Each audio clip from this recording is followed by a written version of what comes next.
All right, let's dive into a massive shift happening in the world of tech. The European Union's brand new rulebook for artificial intelligence. This is a really complex, high stakes game with literally hundreds of billions of euros on the table. And let's just start with the number at the very heart of this story 200 billion euros. Just let that sink in. That's the estimated investment that's going to be shaped one way or another by the EU's new AI framework. We're not talking small change here. So, what does that huge number actually represent? Is it the price of admission, a massive cost that's going to slow down innovation? Or is it the prize for creating the world's first trusted regulated AI market? That's really the core question we're going to dig into. So, first things first, let's get grounded in the reality of what's happening. For years, European AI regulation was just talk. It was something people debated. But now, oh, it's very, very real. And this isn't some deadline way off in the future. Since August 2nd, 2025, key parts of the EU AI Act are already active. The compliance clock has officially started ticking for anyone who wants to access that massive European market.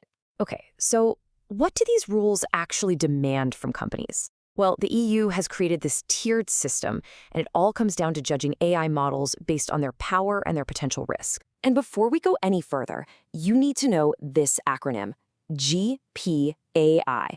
It stands for General Purpose AI. Just think of the big, powerful models from the major tech labs, the ones that can do all sorts of different things. These are the engines of the AI revolution, and they are squarely in the crosshairs of these new regulations. So how in the world does the EU even measure an AI's power? They use a unit called a flop. Now, the easiest way to think about this is like horsepower for a car. The more flops, the more powerful the AI engine. And the EU has basically set a speed limit. Once an AI model gets powerful enough, it triggers a whole new level of serious safety checks. And here's what that looks like in practice. See, for a basic GPI model, you need to provide your technical docs, be transparent about your training data, that kind of thing.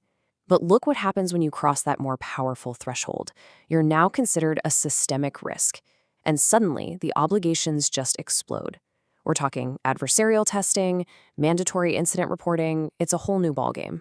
But, it's not quite that simple. A single set of EU rules is only part of the story. The next layer of complexity is how those rules are actually being put into practice. Because what we're seeing is a continent divided, with different countries taking wildly different approaches. Now, for any company trying to operate across Europe, this is a huge headache. It creates this confusing, uncertain patchwork of demands. Get this. Right now, only 3 out of 27 EU countries have actually finished setting up the national authorities they need to enforce these rules. Let's take Germany, for example, the EU's economic powerhouse.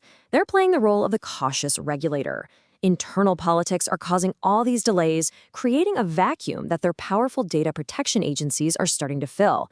And at the same time, their famous middle stand, those small and medium-sized businesses, they're lobbying like crazy for exemptions. Now, contrast that with France. They are acting as the strategic investor. The government is just pouring money in, an extra 2.5 billion euros into its AI ecosystem. Their strategy is pretty simple. Don't get bogged down creating complex national rules. Instead, just rely on the EU framework and focus all that cash on building national champions that can compete on the world stage. And then there's Italy, which is kind of emerging as the organized planner of the group. While others are still debating, Italy has already designated its main authority.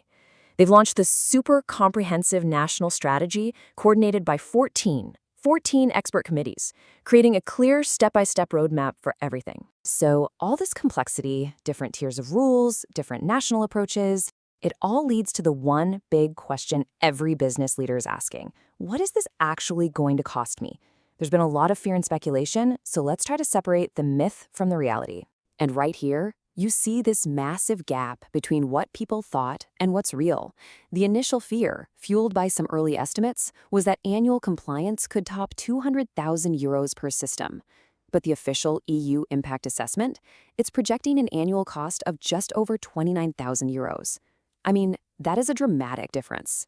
Okay, but, and this is a really crucial but, while the annual costs might be lower than everyone feared, there is a significant one-time setup fee to get started. Companies will need to build what's called a quality management system, and that initial investment can run from almost 200,000 to over 300,000 euros. That's a big check to write. So you're probably thinking, how can a smaller company possibly afford that? Well, the EU actually built in some support for them. Small and medium-sized enterprises, or SMEs, they're going to get priority access to regulatory sandboxes to test their systems, they'll pay lower fees for assessments, and they'll have simpler documentation rules to follow. All right, let's zoom back out. With all of these moving parts, the rules, the costs, the national differences, how do you actually navigate this new world? Where are the hidden risks and the unexpected opportunities? Now, this is a huge legal development that really changes the game. The European Commission quietly withdrew its proposed AI liability directive. So what does that mean?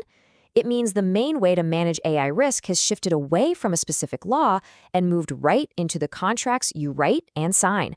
All of a sudden, your legal team is one of the most important players on the field.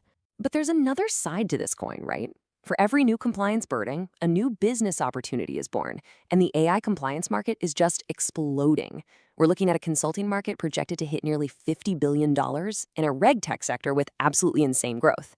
This regulation isn't just a rulebook, it's creating an entire new industry. And make no mistake, this is not just a European story. What we're watching is the famous Brussels effect happening in real time. Because the EU is such a massive, wealthy market, its rules effectively become the global standard. Companies in the US, the UK, Asia, they're all starting to align with these AI standards because they have to if they want to do business in Europe. So let's end with the hard deadlines. This is the timeline you have to know. As we said, basic rules are already active as of August 2025. But the biggest date to circle on your calendar, the one you really can't miss, is August 2026. That's when full compliance for high-risk systems becomes mandatory, and that's when the penalty framework, with its massive potential fines, gets activated. Which leaves us with this final, powerful question. The European Union has laid out the chessboard and written the rules for a brand new, multi-hundred billion euro game. The pieces are moving, the strategies are all over the place, and the stakes could not be higher. The only question left is, who's going to master it?